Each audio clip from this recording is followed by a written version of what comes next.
Welcome back to the deep dive. I have to admit, I didn't expect to find much in a Wikipedia table of election statistics. Yeah, it's not exactly a thriller novel. Right.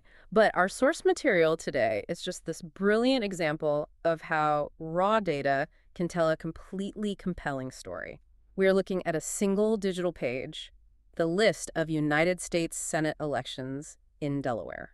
It is an unconventional text for us to analyze, for Oh. sure. When you first scroll through it, it just looks like a fairly standard historical ledger. Yeah, just columns. Exactly. Columns of dates, politician names, and raw vote counts stretching back over a century. But if you look closely at the math, in those shifting margins, that spreadsheet reveals a sweeping narrative. It really does. We are going to track a journey from 1916 all the way to 2024. We're extracting the hidden stories of how a single state's political landscape completely transformed purely through the lens of this electoral data. But before we jump into the timeline, a really quick note for you listening. Yes, very important context here. Right. Looking at a century of Democrats and Republicans battling it out, our goal today isn't to pick a side or endorse anyone's politics. Absolutely not. We're strictly playing the role of impartial data analysts. That is a crucial distinction. We are not endorsing any political viewpoints, candidates, or parties. Right. We are simply reporting on the factual numbers, the historical outcomes, and the statistical trends contained in the original source material. It is a data set, and we are letting those numbers do the talking. Nicely put.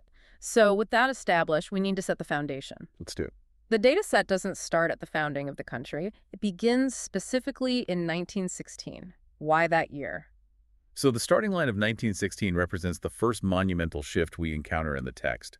Before 1914, United States senators were elected by state legislatures. Meaning the voters weren't directly involved. Correct. In Delaware, that meant the General Assembly made the choice, but the implementation of the 17th Amendment mandated the popular election of U.S. senators. Yeah, so this table begins in 1916 because that is the exact moment this new democratic reality went into effect for Delaware's Class I Senate seat. I think a lot of people see the terms Class 1 and Class 2 Senate seats and just sort of gloss over them. Sure. But the text uses them to organize the entire timeline. It is the architecture of the data. The U.S. Senate is divided into 3 classes with staggered terms. That ensures only about a third of the seats are up for election every 2 years. Got it. Delaware, like every state, has 2 seats, and they happen to fall into Class 1 and Class 2. The source material tracks these 2 distinct lineages side by side. That makes sense. And the text also includes a fantastic piece of historical trivia regarding the calendar. Oh, right, the dates. Yeah, elections are held on the first Tuesday after November 1st. But before 1935, the Senate terms actually began on March 4th, rather than the January 3rd date we are accustomed to today. So we have an expanding voter base and staggered terms. Okay, let's unpack this. If we go back to that starting line in 1916, what does the very first popular vote look like on this list? In the 1916 Class I election, Democrat Josiah O. Wolcott defeated the Republican incumbent, Henry A. DuPont. Okay. And I want you to hold on to the winning vote count here. Wolcott won the seat with just 25,434 votes. 25,000. That's it. That is the baseline we are working with. Keep that number in mind because just 6 years later, we had a data point that genuinely defies modern political logic. Well, it really does. The date is November 7, 1922. Set the scene for us based on the footnotes. The notes reveal a completely unprecedented logistical situation. Josiah Wolcott, the winner from that initial 1916 race, resigned from his seat, which triggered a special election to fill the vacancy for the remainder of his term. But because of the calendar, the special election landed on the exact same day as the regular election for the next full term. Put yourself in the shoes of a voter walking into the booth on that Tuesday in 1922. You have to vote for the exact same Senate seat twice on a single piece of paper. Once for the special election to fill the empty seat right then and there, and once for the regular election for the 6-year term that immediately follows. It's a doubleheader. A doubleheader. How did the numbers shake out for the special election? The Democratic candidate is Thomas F. Bayard, Jr., and the Republican is T. Coleman DuPont, who was the incumbent temporarily appointed to hold the seat. In this special election, Bayard received 36,954 votes. DuPont received 36,894 votes. Wait, do the math for me there. That is a difference of exactly 60 votes out of nearly 74,000 cast. 60 individual votes deciding a United States Senate seat. Incredible, isn't it? That margin is smaller than the attendance of a typical high school band, and they had to run it back for the regular election on the same day. Did the margins widen? Barely. In the regular election for the next term, Bayard and DuPont face off again. Bayard gets 37,304 votes. DuPont gets 36,979. So he wins again. He does. Bayard wins the full term by just 325 votes. Still insanely close. What's fascinating here is what we find when we dig into footnote C and D in the source material. Whenever an analyst sees margins of 60 votes and 325 votes, they immediately check the entire field to see if the math was fractured. To see if someone siphoned off votes. Exactly. And the notes reveal a third candidate on the ballot that day named Frank Stevens.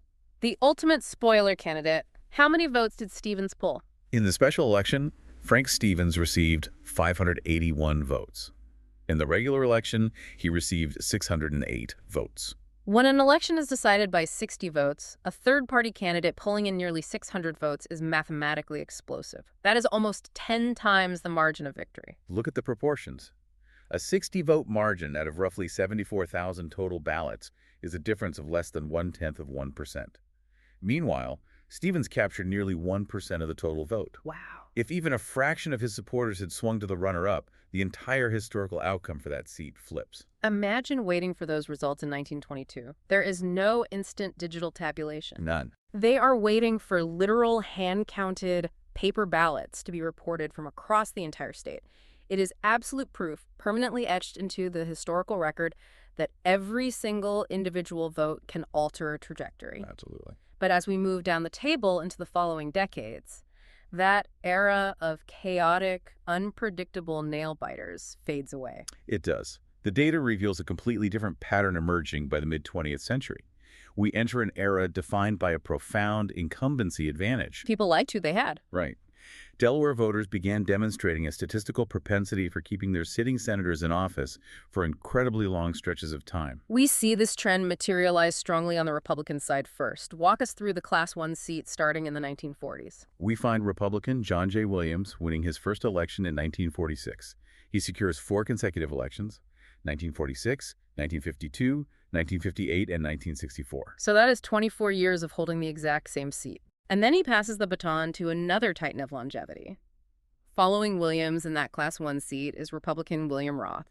Roth wins in 1970 and then proceeds to win in 1976, 1982, 1988, and 1994. 5 consecutive elections. 5. And by his 1988 victory, Roth's vote total peaked at 151,115 votes. Our 1916 baseline was 25,000, and we're now well into the 150,000s. The data presents an even more extensive streak if we shift our focus to the Class 2 Senate seat. Okay, let's pull up the Class 2 data for the year 1972. The Republican incumbent is J. Caleb Boggs, who had already won 2 terms. Right. He is challenged by a Democratic candidate named Joe Biden, and the data shows a remarkably tight race to kick off this sequence. It does. Biden receives 116,006 votes. Boggs receives 112,844 votes. Wow, close. That is a margin of just over 3,000 votes out of nearly 230,000 total ballots cast. While it is not the 60-vote razor's edge of 1922, statistically it is a very narrow victory, and it initiates the longest single streak recorded in this document.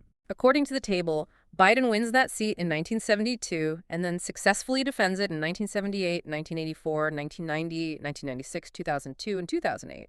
7 consecutive elections. 7. And if you track his raw vote totals across that timeline, you see the sustained growth of the electorate. He starts with 116,000 votes in 72. By his final election on this list in 2008, his winning vote total had reached 257,539. It's massive growth. So what does this all mean? When you look at a candidate holding a seat from 1972 to 2008, what is the underlying reality of that data? The stamina required to maintain a political position for 36 years is mathematically staggering. Yeah. We're looking at an individual who had to continually appeal to shifting demographics. Because the voters change? Exactly. The coalition of voters who elected him in 1972 were in an entirely different stage of life by 2008, and an entirely new generation of voters had entered the pool. Yet the electoral outcome remained a constant. But streaks, even though spanning decades, eventually break. They do. And that brings us to the turn of the millennium. The data points from the year 2000 onward reveal another substantial shift in the state's political behavior, coupled with just an absolute explosion in voter turnout. Returning to the Class 1 seat, we left off with William Roth, who had secured 5 consecutive terms. In the year 2000, that streak ends. The streak breaker. Democrat Tom Carper defeats Roth, capturing 181,566 votes to Roth's 142,891. And true to the historical pattern we've identified, Carper breaking one streak merely serves as the catalyst for a new one. Ah, of course. He goes on to win in 2006, 2012, and 2018. We observe a similar transition in the Class 2 seat. The 7-term run that began in 1972 concludes, which necessitates a special election in 2010. What do the numbers look like there? In the 2010 special election, Democrat Chris Coons defeats Republican Christine O'Donnell. The vote counts here clearly reflect the newly expanded electorate. Coons wins with 174,012 votes, while O'Donnell receives 123,053. Those are huge numbers compared to the early days. And following the established incumbency trend, Coons builds his own consecutive streak, securing re-election in 2014 and 2020. Which brings us to the present day in our source material. The most recent data point on the list is the 2024 Class 1 election. Democrat Lisa Blunt Rochester wins the seat with 283,298 votes against Republican Eric Hansen's 197,753 votes. If we connect this to the bigger picture, this is where the sheer scale of the transformation becomes undeniable. Think back to Josiah Wolcott's victory in 1916. Right, Wolcott won the entire state with 25,434 votes. Compare that to 2024. The winning candidate secured over 283,000 votes. It's just wild. The runner-up secured nearly 198,000 votes. The candidate who lost in 2024 received almost 8 times as many votes as the candidate who won a century prior. Unbelievable. The winner in 2024 received more than 10 times the votes of the 1916 winner. A tenfold increase in raw voter volume. Now, it is easy to just attribute that to population growth, but it has to be more complex than just a higher head count in the state, right? It is far more complex. The physical population expanded, certainly. But this exponential growth also tells a profound story about the expansion of the franchise and civic participation. Right. We're looking at the mathematical results of generations of voter registration drives, increased access to the ballot box, changes in voting rights, and a public that became deeply numerically engaged in the electoral process. The sheer volume of democratic participation multiplied. It is incredible to see societal evolution captured purely in columns of numbers. Now, we've spent a lot of time analyzing the titans of this list, the candidates pulling in hundreds of thousands of votes. Here's where it gets really interesting. I want to look at the opposite end of the spectrum, the quirks in the margins. The footnotes of this Wikipedia page are an absolute goldmine for statistical outliers. They really are. Amidst these giants battling for statewide supremacy, you have these incredibly small anomalies. Give us the data from the 1934 election. In 1934, John G. Townsend Jr. wins with over 52,000 votes. But Note E documents an additional candidate on the ballot, John T. Lodkowski. Total votes received across the entire state, 69. 69 votes. And it is not an isolated incident. Look at 1964. John J. Williams is pulling in over 100,000 votes to secure his 4th term. But down in Note G, we find Joseph B. Holland, a candidate who received exactly 71 votes. As analysts, we have to appreciate the friction between the effort required to run and the statistical payout. Securing a place on a United States Senate ballot requires genuine logistical work. Yeah, it's not easy. You have to file official paperwork, meet state requirements, publicly declare a candidacy, to navigate that entire process for one of the highest offices in the land, and to walk away with fewer than 100 votes across an entire state. The contrast is striking. You really have to wonder at the mechanics of a statewide campaign that nets 69 votes. That is essentially an extended family, a few supportive neighbors, and maybe a bowling team. Pretty much. A moderately successful local bake sale has more foot traffic than that Senate campaign had voters. While it provides a moment of levity in the data, these micro-candidates serve a very vital purpose in the historical record. How so? They are a permanent testament to the accessibility of the ballot. The system was open to more than just the political titans backed by massive organizational machines. Anyone who met the legal criteria could enter the arena. That's a great point. Joseph B. Holland and John T. Lodkowski are forever recorded in the exact same historical ledger as the candidates who served for 36 years. Their 70-something votes represent participation in the Democratic record just as legitimately as the hundreds of thousands of votes do today. That is a surprisingly elegant way to view a footnote, and I think it perfectly encapsulates the journey we have taken today.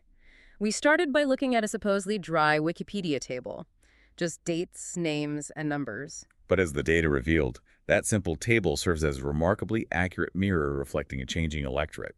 We track the fundamental shift from General Assembly appointments to popular votes in 1916. Yeah. We analyzed the intense mathematical tension of a 60-vote margin deciding a U.S. Senate seat in the double election of 1922. We observed the decades-long streaks of incumbents who managed to hold on to their seats through changing generations. And we quantified the absolute explosion of voter turnout, swelling from 25,000 winning votes to well over 280,000 by 2024. It really makes you rethink the numbers in your own life.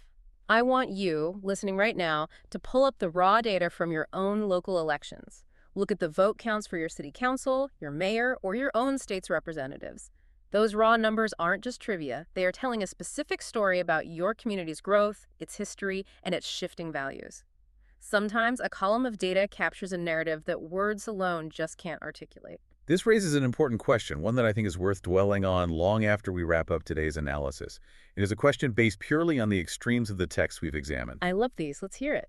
When you look at a race like Thomas F. Bayard Jr. winning by just 60 votes, and a pool around 74,000 total voters in 1922, compared to Lisa Blunt Rochester winning in a modern pool of nearly 500,000 voters in 2024, does the mathematical weight of a single individual vote feel more powerful when the electorate is tiny?